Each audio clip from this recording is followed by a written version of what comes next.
What is going on, world? What's up, YouTube? It's Zero here. Today I'm bringing you guys a brand new episode of The 8 Below Show. Welcome everyone to 8 Below. Thanks for being here, guys, to the best entertainment-related show here on YouTube. And I'm super excited about our episode here today. We have a lot of stuff to talk about, so let's get into it. With the news of Keemstar retiring from Dramaalert, depending on how that and what that's going to look like, guys, essentially what Keemstar is saying to everyone is that there's going to be a replacement for Dramaalert as the show.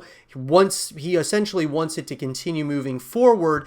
And so I want to talk about in this first segment of the show about the next Dramaalert host, who that could potentially be, who we would like to see, who you guys would like to see. I'd love to hear your thoughts in the comment section down below, and we can kind of break this thing down and have a real conversation about it. So that being said, Dramaalert, guys, even though regardless of what you think about it, whether you love it, whether you can't stand it because of the drama and things of that nature, I usually try to stay out of drama. But that being said, Dramaalert has played a pivotal role in news on YouTube, from covering YouTubers to different celebrities and things of that nature have really made it kind of stand out. Now, sure, a lot of it has to do with drama. There are certainly segments of the show that aren't necessarily, drama related, but more so news. And I think that Keemstar has made and plays a huge part in this, this kind of side of the YouTube industry. The drama side, it's something that obviously is massive. He created a huge following, and it really is actually pretty sad that he's going to be leaving the scene. Now, that being said, he very well may not be leaving it completely. Sounds like he's going to have his hands all over Dramaalert, at least for the foreseeable future, even when he gets his replacement. Now, there's been a lot of talk of who that replacement could very well be. I believe, guys, that, there's been a lot of people saying that Leafy is here should be the next host of Dramaalert, which, honestly, that could make a lot of sense. Obviously, Keemstar being a very polarizing figure, I think overall, guys, I've definitely, certain things, I feel that, obviously with anyone out there in the YouTube industry, or really just any industry in general, there's going to be things that you like and things that you don't like about certain individuals, and Keemstar is a very polarizing figure. What better to follow up Keemstar than someone like Leafy is here, who has been very polarizing, to say the least. Very much so in a huge, huge way. So he's definitely a possibility. Now, his channel's been terminated on YouTube, and so I have a feeling that there's a good chance that he would not actually be the next, person to take over Dramaalert as a show. However, I think there's a lot of up-and-coming creators, guys, that definitely have promise and have some possibilities and, potential opportunity to maybe be the next host of Dramaalert. I think what's going to happen, though, guys, is that Keemstar is actually going to start bringing on other, other commentators onto his channel to kind of show off what they've got. They do a episode of the show, and if a lot of, the reception is really good around that individual, maybe he'll bring them on a second time and really start seeing what the fan base thinks of that individual who's of course running the show. And so I think that is something that's very interesting. It's going to be a very interesting ordeal who they pick and how that's going to work. I think it's really going to be one of those ordeals where they just throw the different prospects into the fire, essentially, by just putting them onto the show, see how they do on that show, obviously prep them for, the different stories of the day and things of that nature, and then go from there. I think that there's obviously a number of individuals that we could certainly could see. I could totally see a number of people having a possibility of running Dramaalert. The big thing, though, in my mind, is the commitment side of Dramaalert. So, Keemstar even said in his retiring video that, he would always have to, he wasn't able to do a lot of things during the day. He always had to essentially he would have to, kind of stay at home. And when news dropped, he would have to make a video immediately on it. And so you're pretty much on call 24/7. And so that was one of the things that, after doing it for so long, I mean, his new Dramaalert channel's been there since 2014, but he's had a number of other Dramaalert channels that got terminated on YouTube. And so it's an interesting ordeal, guys, when we kind of look at, who is obviously going to be the best fit for Dramaalert as far as the show goes, but who's going to also be the best fit when it comes to gathering information and getting news and, reporting on it immediately like Keemstar did.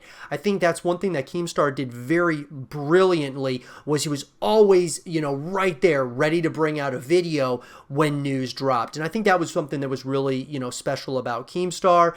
And look, regardless of what you think about Dramaalert, I believe that it needs to continue to exist in the YouTube space because look, guys, drama is going to be out there. And really, drama creates storylines. It creates narratives. And it's an interesting ordeal because sometimes those narratives can be positive. Other times it can be negative. Sure, a lot of times people think of drama as a negative ordeal, but sometimes those storylines and those narratives can go in one direction and then they can actually turn and go into a separate direction, whether that's from a positive perspective or negative perspective. And so it's something that I think it needs to exist in the YouTube space. I love it, guys. I really think it needs to obviously stay here on YouTube for the long term. Who knows where it's going in the next decade or two. And so that's something that's really intriguing to me. But nonetheless, guys, I'm excited about, seeing someone else, even though it's a little bit scary when you talk about someone, like Keemstar, who's been very established in this thing, and then you're moving on to somebody else who's going to really be able to deliver in a major way of Dramaalert the way that Keemstar did. I feel that it's going to have to be somebody who brings something totally different, isn't like a copycat to Keemstar. It's someone who has their own personality, but something that a lot of people are really drawn to and get excited about. And so that's what I think it's going to come down to at the end of the day, and I'm excited about it. And I hope Keemstar, kind of keeps his handprint on Dramaalert and continues Mom's Basement with FaZe Banks. I think that's an awesome podcast, guys. One of my favorites out there, and I would love to see him continue that for into the foreseeable future. I think he's got big plans. I really do, and I'm excited to see what Keemstar decides to do. But it'll be interesting to see who takes the helm, who takes the reins of Dramaalert. Who do you guys think it's going to be? Let me know in the comment section down below. And for more content like this, guys, stay here with Zero TV.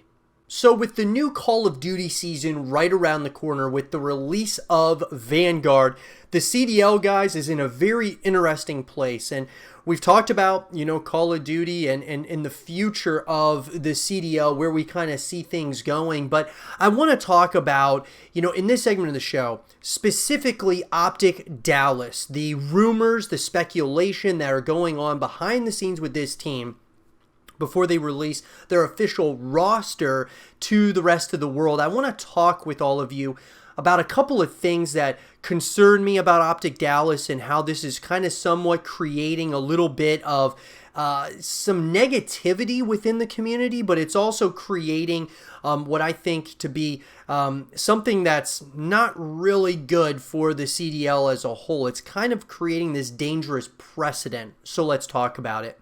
So, guys, obviously OpTic Dallas is the logo's been leaked. Scumpy has said that he signed a contract, and there's been a lot of talk and speculation around OpTic Dallas. Now, for very good reason, because OpTic obviously is one of the faces of Call of Duty. You could say they're still like the face of COD, because FaZe is obviously, pretty much the biggest esports team in the world. They kind of took somewhat of a step back from Call of Duty. I mean, they just won COD champs, don't get me wrong.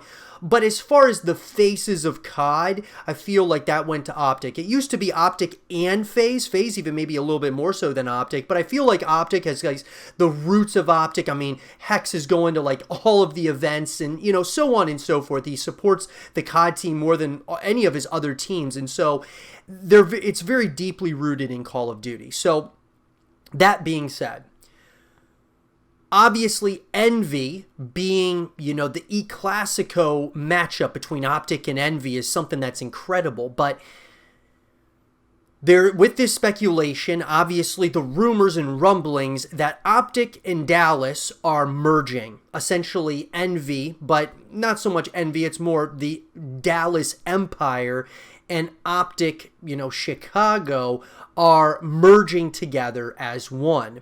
And with that happening, obviously there's going to be some logistics and some issues on that front, and obviously there's going to be some roster spots that get taken away because you're merging two teams together.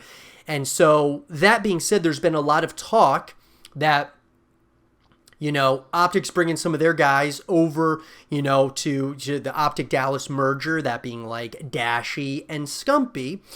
And then obviously, on the other side, you've got a couple of guys that are going to be coming back for Dallas from Empire. But there's one name that's being left out of all of this, and that is Crim6, the GOAT, the greatest Call of Duty player of all time, the winningest in history, the greatest, okay, is being left out of all of this. Now, obviously, I'm going to give you guys some of my reasons as to why I believe this is happening.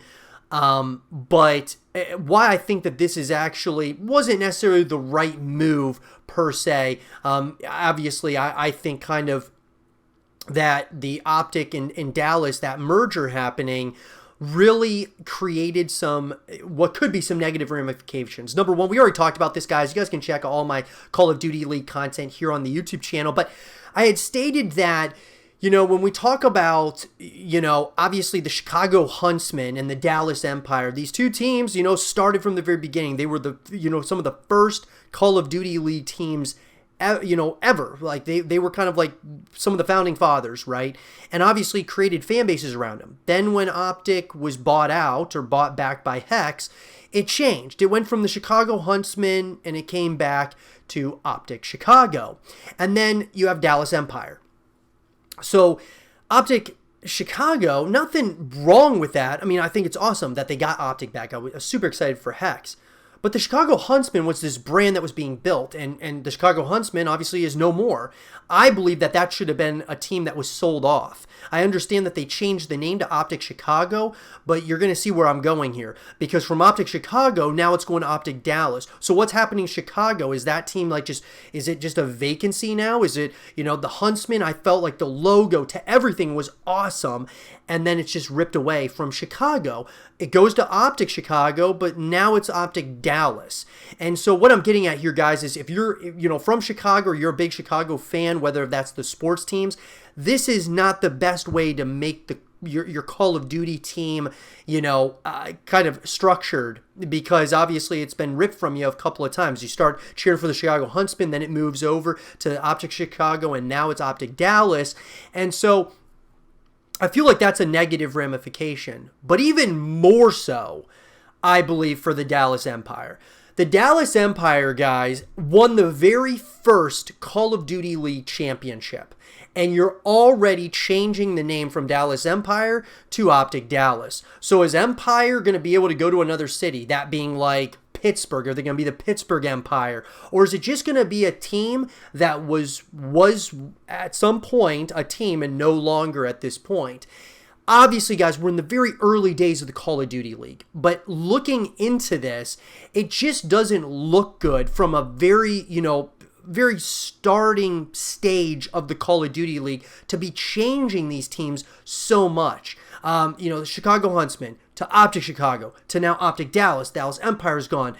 OpTic Chicago is gone. Obviously, Chicago Huntsman is gone. I just don't really like it. Now, do I like that they're merging together to create a super team? I love it. I absolutely love it, guys. LeBron James, greatest basketball player of all time, I believe. He kind of put his legacy in his own hands by going somewhere else, building a team, going back home to Cleveland, wins championships in Miami, championship in Cleveland, goes out to LA, does it again. I love that concept. But he didn't leave in the wake of that. He didn't leave, even though the Cleveland Cavaliers were never the same after he left, the Cleveland Cavaliers still existed. It's not like they were just done. They were gone and forgotten about forever. The Chicago Huntsmen are no longer. OpTic Chicago, no longer. Now it's OpTic Dallas. And this leads me to the next thing, guys, because even though, like, if we want to move past that and say, fine, those teams are no longer, obviously in traditional sports, even though we don't like to compare traditional sports to esports, I do it quite often. But a lot of times we don't like to necessarily compare those two because they are two different things. And the way that we're doing it in esports is different than traditional sports. Traditional sports typically are, like football, for example, is an American sport. It's not so much worldwide, whereas esports, for the most part, is worldwide. And there's differences there. But let's get to my biggest issue with this. Obviously, we don't know yet what the official roster is for OpTic Dallas. But if you're telling me that OpTic Chicago and the Dallas Empire, in order for them to merge, Hex came with some things that he essentially he had to have said, listen, this is what has to happen if we merge. And then obviously Hastro probably said, this is what has to happen if we merge. And I'm really wondering, one of those things on the table was Scumpy and Crimsix. Crimsix, the greatest of all time in Call of Duty, and you have Scumpy, who's best friends with Hex, and, obviously he's, getting closer and closer to the end of his career for sure. There's been a lot of talks of retirement, things of that nature. But if Hex would have said, which I'm wondering, and I'm assuming here, guys, that this is something that, I have no insider information on this, and we don't even know if this roster is 100% accurate, but if he would have came to Hastro and said, look, you can't have Crimsix on the team, and Scumpy's got to be that guy who's on the team. From a business perspective, Hastro probably is thinking to himself, well, okay, business-wise, Scumpy's got a bigger fan base. Obviously, the numbers are going to show when he streams and all of those things.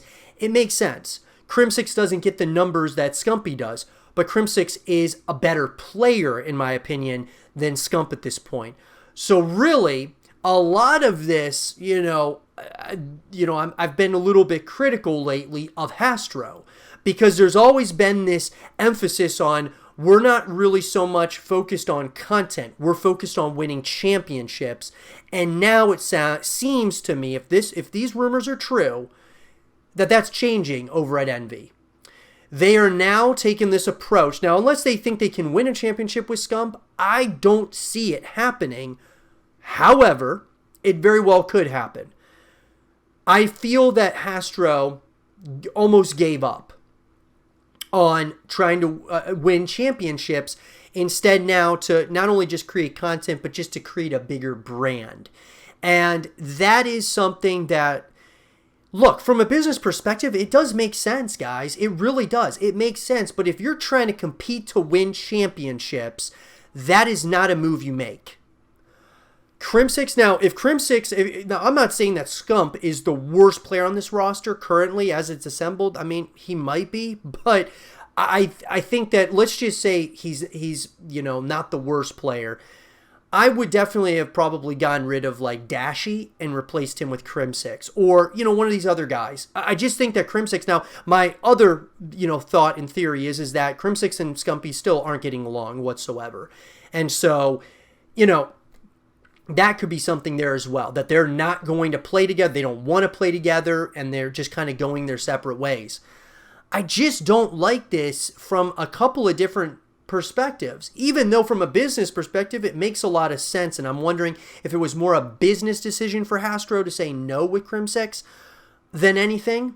But it's interesting how things are changing so quickly in the Call of Duty League.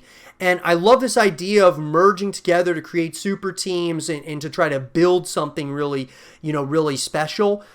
But I just, it's an interesting ordeal. I would have actually really liked to see, the OpTic Empire. I think that would have been really cool. I understand that they want to have like a city attached to it, so Dallas OpTic or OpTic Dallas makes a little bit, of sense, obviously. But, it's one of those things, guys. It's interesting. Obviously I'm going to continue talking about this as we go here, and I'll give you more information as it comes up.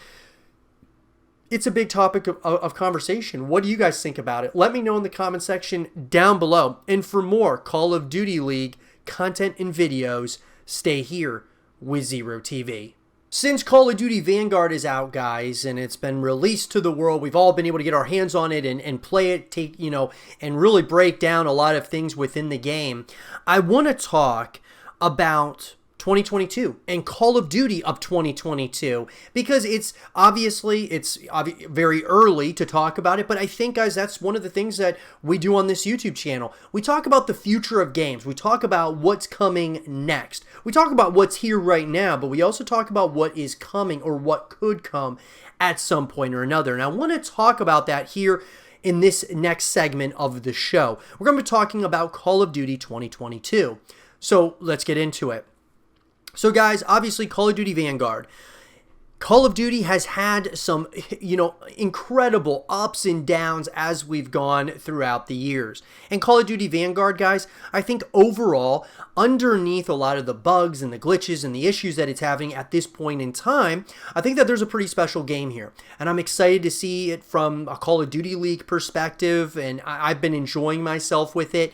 But I think, obviously we want to think about what's going to be coming here in the foreseeable future. So a couple of options here, guys. Vanguard, obviously made by none other than Sledgehammer, okay? And so who's up next? Well, obviously, if you really think about it, it's Infinity Ward. So they're next in line for the next game. So where does that leave us? Could that leave us with another Call of Duty Modern Warfare, which there's been rumors and speculation it's another Modern Warfare. It's going to be called Call of Duty Modern Warfare 2. There's been speculation of other, titles from Infinity Ward, like it could be something that we've never heard of before. One of the ones I've been wanting to see is Call of Duty Ghost 2. I know a lot of people have been, critical of the first Ghost, but I've been talking about, why we need to see another Call of Duty Ghost. Simply because the campaign, for one, I felt like was one of the best campaigns in the entirety of Call of Duty as a whole. Number two is that the multiplayer was, yes, it was certainly a step in the wrong direction. There was a couple of good maps, couple of good guns, but I thought overall Ghost was a step in the wrong direction when it came to multiplayer. However, I feel like if you have, you kind of take, some baby steps here, right? With Call of Duty Ghost 2, you of course would, continue that incredible campaign and improve things from the first game as far as from a multiplayer perspective. Then we get to the big one for me, which is obviously Extinction, which was something very different from Zombies. And I have been very vocal on my YouTube channel stating that Extinction, to me, is better than Zombies. Not that I don't think Zombies is a really cool game mode, guys, but Zombies, has kind of, obviously it's evolved as it's gone, but I felt like it hasn't innovated enough where you could actually beat Zombies, or there was obviously a traditional way you could play Zombies, or, other game modes within Zombies that you could kind of play. Extinction was a very different one because you had aliens instead of zombies. You could beat Extinction, you can't beat Zombies. So there was a couple of things there that I feel like they had something with Extinction. I would have loved to see Extinction 2.0 where you could beat it, but also there's like multiple levels where, it's consistently updated. There's a multitude of, obviously updates and things of that nature that you can, go up against the waves and waves of aliens and such, similar to Zombies, like a traditional perspective, but you also can beat it. You can also play other game modes within Extinction. I think that would have been absolutely awesome from a co-op perspective or just single player perspective. There's a number of reasons why I've said that Call of Duty Ghost 2 needs to be made. Do I believe it's going to happen, guys? I don't believe it's happening in 2022. I believe it's going to be another Modern Warfare title. Modern Warfare 2 or whatever they call it. And I'm okay with that. I really am. I'm okay with that because the first Modern Warfare, to me, guys, was, as far as from a campaign perspective, we're going to talk specifically campaign here. I believe that Call of Duty Modern Warfare was the best campaign I ever played in Call of Duty history. The campaign was incredible, top notch. Loved it. I loved every second of it. Not so much the multiplayer. Warzone is awesome. Obviously, that needs to be consistently updated. So I'm okay with them doing a Modern Warfare 2 or whatever they would call it, even though they've already made a Call of Duty Modern Warfare 2. I don't know what they would call it. But that being said, I'm okay with them making another Modern Warfare title because I like the slightly futuristic or modern style shooters more than I do the past, when we play in the past, like a period piece, kind of like Vanguard. Even though Vanguard is cool, guys, I think it's actually the best, World War II kind of style game that I've played in the Call of Duty universe. It's one of my favorites. Now, World at War was very, very good. World War II was not good. I did not like World War II. I liked the campaign, did not like the game itself. But Vanguard is kind of somewhere a little bit in between right now for me, and I like I like it a lot more than World War II. That's for sure. But it still doesn't appeal to me like Modern Warfare, like Black Ops. Not so much Black Ops Cold War or even Black Ops 1, but Black Ops 2 was really where I would love to see them kind of go back to when they would do a Black Ops title, hopefully at some point in the future.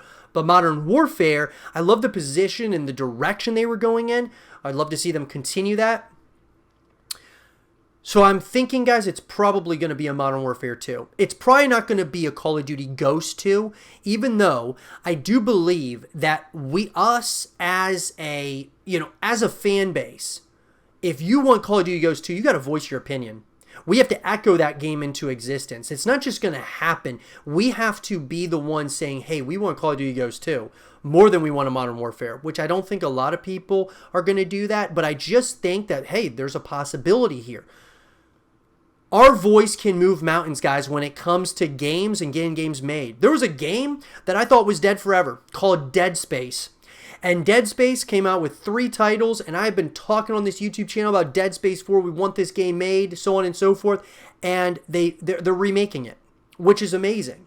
They're bringing Dead Space back. And I believe it actually has a huge amount of... I put a lot of the credit to the community of trying to echo that game into existence.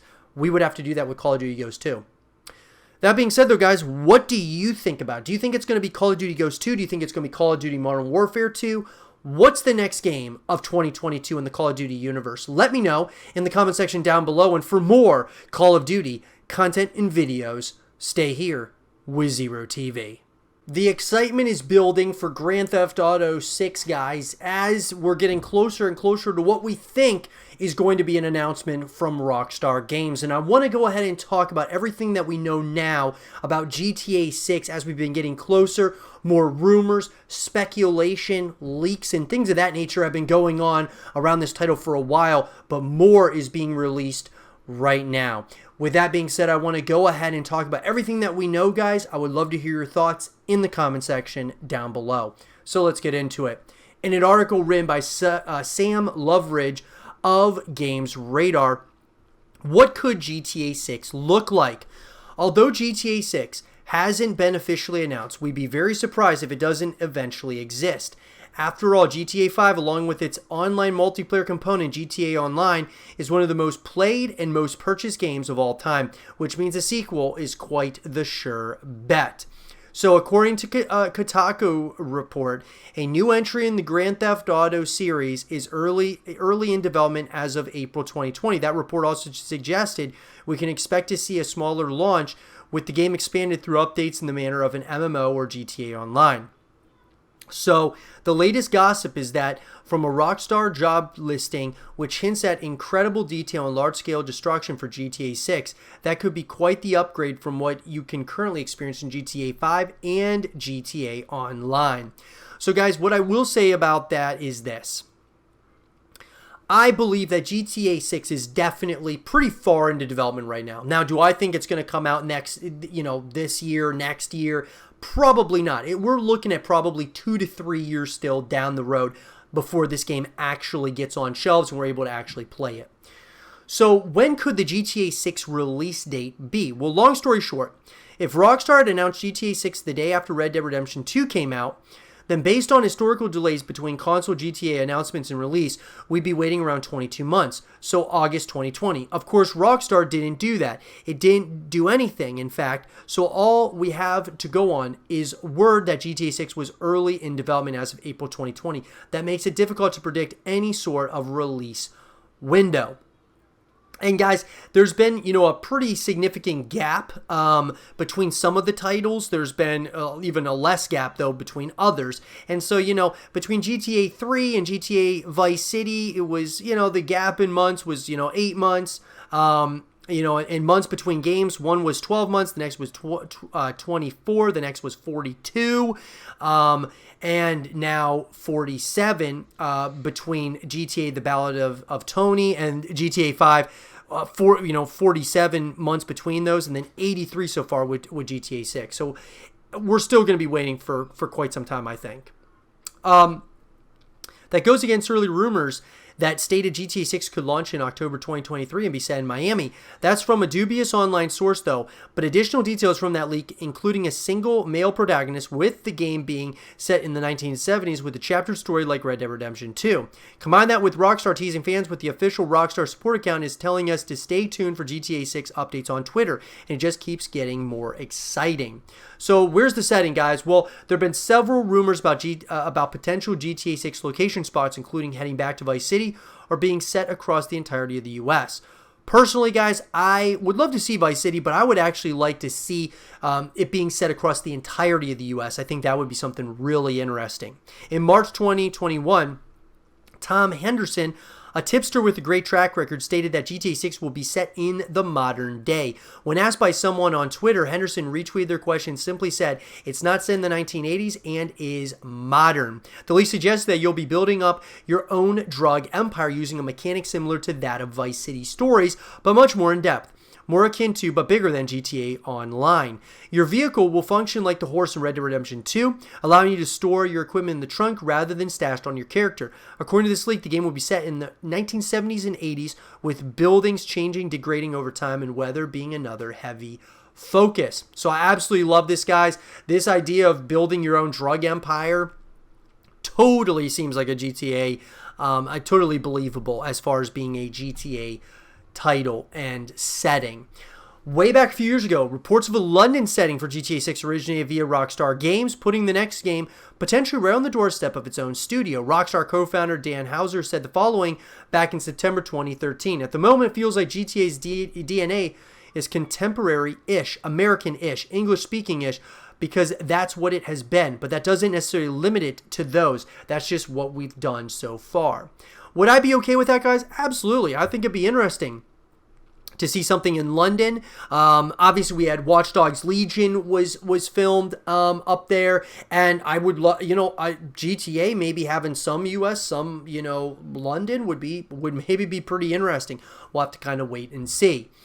The source stated that Rockstar was serious about a game with a Japanese setting and even went as far as to trademark the names GTA Tokyo, GTA Bogota, and also mysteriously GTA Sin City back in 2003. That was around the time of GTA 3 and Vice City, but the road system was seen as a problem and was just one of the reasons why the idea was eventually abandoned.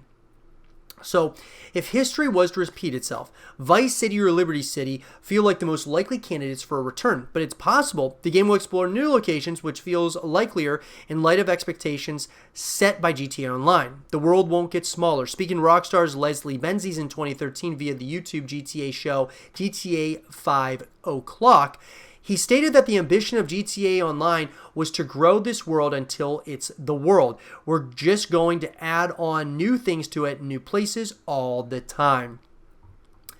And look, guys, I gotta tell you, I really would like to see something, like I said, spread across the United States. I really think what makes GTA so special, though, even though going back to Vice City sounds intriguing, I think it's something that's already been done. So to me, it's like, why not do something somewhere different? Maybe you go back to Vice City at some point during the story or throughout the multiplayer, whatever the case may be. I just don't know if it should be totally set in Vice City once again. I'd love to hear your guys' thoughts about that. So as far as the story goes, guys, what will the GTA 6 story be? Well, the 2020 Reddit leak Suggested it would be set in the 1970s and 80s and feature a single male protagonist who's an up-and-coming drug lord wannabe named Ricardo. Another key character called Casey is part of the narrative. According to that leak, you'll start off as a grunt doing runs as a cocaine smuggler from Vice City to the new large South American area before making connections with big-time drug lords and making your way up, with the story encompassing multiple cities. Allegedly, a younger Martin Madrazo will make an appearance, as will his father, who is a big drug lord at the time. You do some missions for the Madrazo family involving hits on other gangs. The story will also reportedly tackle topics like HIV and the immigration crisis as it was in the 1970s and 80s. And I love this. I think this would be a really interesting concept. It sounds really good, and it sounds like a GTA storyline. Now, the latest leaks from June 2021 state that the modern-day Vice City version would feature multiple playable protagonists, including a tech-savvy woman, with the game's map growing and changing over time. A la Fortnite. Schreier has since corroborated almost all of those claims, saying on Twitter. So, what has Rockstar said about GTA 6 on the record? We don't know what GTA 6 will be, but we've got some ideas, said Benzies in the interview. We've got about 45 years worth of ideas we want to do. We'll pick the right ones. It comes from the idea first. Where it is going to be set is the first question.